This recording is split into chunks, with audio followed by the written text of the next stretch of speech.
ஏன் பயப்படுகிறாய் எதிர்காலத்தை பற்றி? இது எழுதப்பட்டு விட்டது உன்னுடைய வாழ்வாதாரம். எதை பெறுவாய் என்று, எதை இழப்பாய் என்று, நீ செய்ய வேண்டியதெல்லாம் அதை நோக்கி நகர வேண்டியது மட்டும்தான்.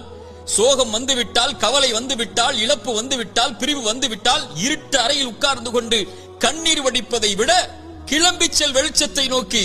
உனக்கு பெற இருக்கின்ற அதிசயங்கள் ஏராளம் உன்னுடைய எதிர்காலத்தில்.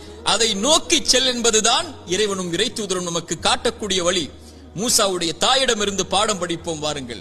மூசாவுடைய தாய் ஒரு ஆண் குழந்தையை பெற்றெடுக்கிறாள். எப்படிப்பட்ட காலம்! ஃபிரவுன் கொடுங்கோலன் ஆண் குழந்தைகள் பிறந்தால் கையால் அறுத்து தூக்கி எறிந்தான் பனி இஸ்ரவேலர்களுடைய குழந்தைகளை. மூசாவுடைய தாய் பயந்தார்கள். இந்த குழந்தையை ஃபிரவுன் கண்டுவிட்டால் கொன்று விடுவானே. இறைவன் சொன்னான், மூசாவுடைய தாயை, முடிந்தால் அந்த குழந்தைக்கு உணவை கொடு, இல்லை என்றால் ஆற்றிலே கொண்டு போய் விட்டு விடு. அவ்வளவுதான். நான் சொல்கிறேன் செய். எதிர்காலத்தை நான் முடிவு செய்கிறேன், நீ செயல்பட. அவ்வளவுதான். என்ன செய்வேன் தெரியுமா? நீ ஆற்றிலே விட்டால் இந்த குழந்தையை உன்னுடைய கரத்திலே மீண்டும் நான் கொண்டு வருவேன். எப்படி? இறை தூதர் மூசாவாக. ஆற்றிலே விட்டார்கள். இறைவன் சொன்னான், அவன் பார்த்துக் கொள்வான் எதிர்காலத்தை, இந்த மூசாவுடைய எதிர்காலத்தை என்று. அந்த குழந்தை கரை ஒதுங்கியது எங்கே? ஃபிரவுன் எந்த குழந்தை கையில் கிடைத்தால் அறுத்து விடுவான் என்று பயந்தார்களோ அந்த ஃபிரவுனுடைய அரண்மனையுடைய வாயிலில் எடுத்தார்கள். ஃபிரவுனுடைய மனைவி அழகாக இருக்கிறதை, இதை வளர்த்து விடுவோம் என்று முடிவெடுத்தார்கள். ஃபிரவுன் அதை பால் அந்த குழந்தைக்கு உணவை கொடுப்பதற்கு பெண்களை தேடினான். மூசாவுடைய தாய் அழைத்து கொண்டு வரப்பட்டார்கள்.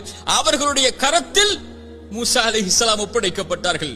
இறைவன் சொன்னான், திருப்பி கொண்டு வருவேன். எப்படி ஒப்படைக்கப்பட்டார்கள்? இறை தூதர் மூசாவாக. மூசாவுடைய தாய் பயந்தார்களா எதிர்காலத்தை? நபி யாக்கூப், நபி யூசுப் அலைஹிஸ்ஸலாம் விட்டார்கள் அவர்களுடைய சகோதரர்கள் கிணற்றிலே.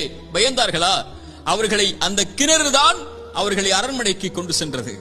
அவர்கள் சிறையில் அடைக்கப்பட்டார்கள். அந்த சிறைச்சாலை தான் அவர்களை சிம்மாசனத்திலே உட்கார வைத்தது. நபி யூசுப் பயந்தார்களா?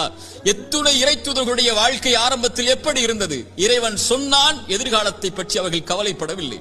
நபி நூஹ் கப்பல் கட்டினார். அங்கே வெள்ளம் இருந்ததா? ஆறு இருந்ததா? மலையை இறைவன் கொண்டு வருவான் என்று சொன்னான். அவன் கொண்டு வருவான்.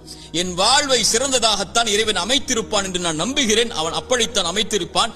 இன்று சோகம், நாளை அது மகிழ்ச்சியாக மாறும். இன்று கண்ணீர், நாளை அது சந்தோஷமாக மாறும். இன்றைய ஏழ்மை நாளை செல்வமாக மாறும். இன்றைய குழந்தையின்மை நாளை சிறந்த குழந்தையாக மாறும். இன்றைய உறவின் பிரிவு இதைவிட சிறந்த உறவை எனக்கு கொடுப்பான்.